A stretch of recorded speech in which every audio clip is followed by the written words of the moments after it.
everyone. Welcome to Mathematics 9, Term 1, Week 1. Today, we will learn about the basic foundations of geometry called the undefined terms. For our content standards, the learner should have knowledge and understanding of simple geometric concepts and notations. For the performance standards, by the end of this lesson, the learners are able to illustrate and describe points, lines, and planes. Let us start with a simple activity. Kindly group the following objects according to its representation. Think carefully. Which objects look like a point? Which resemble a line? Which of the following can represent a plane?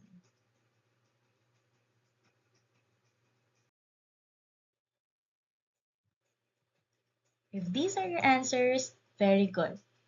Tip of a pen, mole, pen location looks like a point. Chopsticks and rope resemble a line. A board, notepad, and carpet represents a plane. Is derived from ancient Greek word geometron. So geo means earth and metron means measurement. So literally speaking, ang geometry ay earth measurement. Geometry is a branch of mathematics that deals with the measurement, properties, and relationships of points, lines, angles, surfaces, and solids that we see in everyday life. So from buildings, roads, tables, gadgets, and even artworks, geometry is everywhere. In geometry, there are three basic undefined terms. They are called undefined because they are accepted without formal definition. Instead, we describe and illustrate them. So let us study them one by one. First is the point. A point indicates position or location in space, a corner, or an intersection. Take note, a point has no dimension. Wala po siyang length, width, or thickness. It simply tells us where something is located. Example is a tip of a pen, a star in the sky, a dot on a paper, a mole, or the pin location. So those represents a point. So how do we represent a point? So a point is modeled by a dot. Yan yung mga dots natin. So even though the dot we draw is visible, the actual mathematical point has no size. And to name a point, we use capital letters. So for example, we have point A, point B, point C, and point D. And when reading them, we say, in words, we write them as point A, the way we pronounce it. Next is the line. Line is the second undefined terms on geometry. So by definition, a line is a straight continuous arrangement of infinitely many points without gaps with an arrowhead on each end. Take note, many points. So maraming points na pinagsama-sama at kailangan dikit-dikit sila para ma-form natin yung line. Its length is infinite and it extends into directions. So, walang katapusan ang line. Sabi pa dito, it has no thickness. So, how do we represent a line? So, in geometry, we represent a line by a straight line with two arrowheads on each end. So, ganito po ang itsura ng representation ng line. So, these two arrowheads symbolizes infinity. So it means walang katapusan ang line. Lines can be named in two ways. First is using the lowercase, italic, or cursive letter. Example, this line is called line M, or we can also represent it as this one. Straight line na merong two arrowheads sa taas ng ating cursive letter M. So yun yung first way on how to name a line, using lowercase cursive letter. Second way to name a line is using any 2 points on it. So example, meron tayong line. Meron siyang 2 points, namely point J and point K. So pwede natin siyang tawaging line JK, or yan, yung representation niya. Or kaya naman, pwede din natin siyang tawaging line KJ. So sa pag-name ng line, yung order ng ating points, hindi naman nagmamatter. So kahit ano yung mauna, JK, KJ, parehas lang na line yung tinutukoy nila.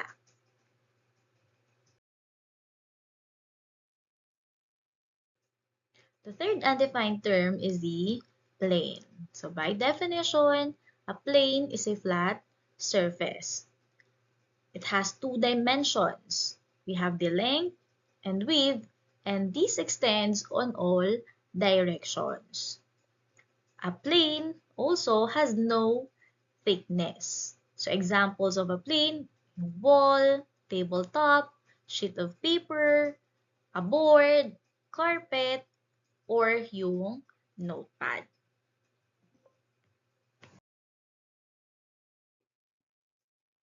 As shown, a plane is usually represented by a 4-sided figure. Remember, the figure is only a drawing or model of the plane. The actual plane extends endlessly on all directions. Now, how do we name a plane? So a plane may be named using an uppercase italic or cursive letter written inside the figure. Kailangan nasa loob ng ating figure yung ating cursive letter. So halimbawa, we have this 4-sided figure. So this figure can be called plane S. Pwede natin gamitin yung word na plane and then yung cursive letter natin na S, or we can use yung representation natin kanina na 4-sided figure and then yung letter S.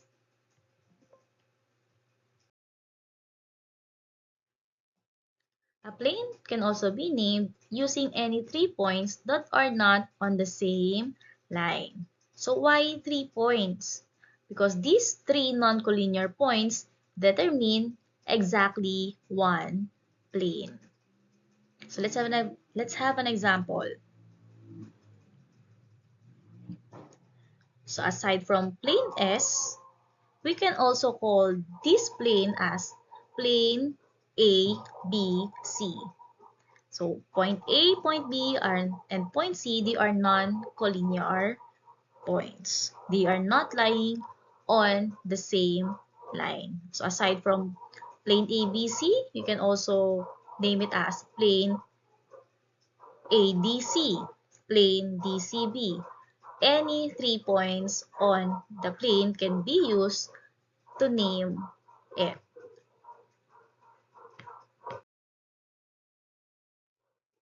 Now, let us practice.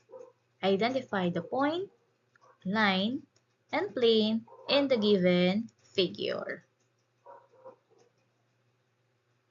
Which letter represents the points?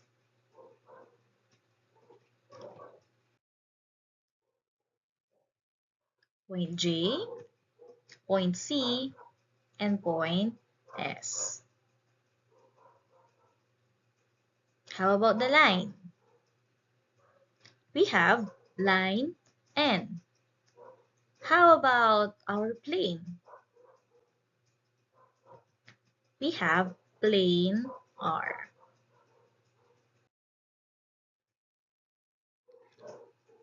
Now it's your turn.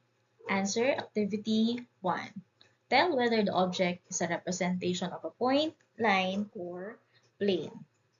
Remember, when it is a tiny location, it is a point. A straight path represents a line, and a flat surface represents a plane. Number 1, needle tip. Number 2, horizon. Number 3, a curtain rod. Number 4, a wall. 5, a nail head. 6, a shoelace. 7, a window. 8, page of a book.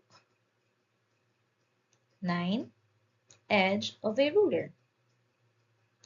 10, a grain of sand. 11, a mole. And then 12, a floor tile.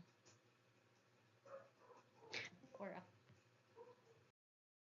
activity 2, draw and label the diagram. First one, draw line JK. 2, draw plane WXYZ.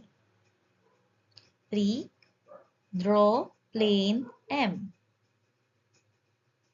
Number 4, draw line B containing points T and S.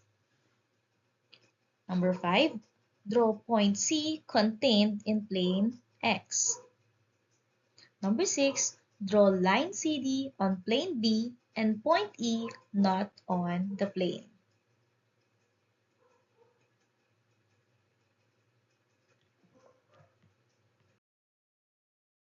Here are the answers.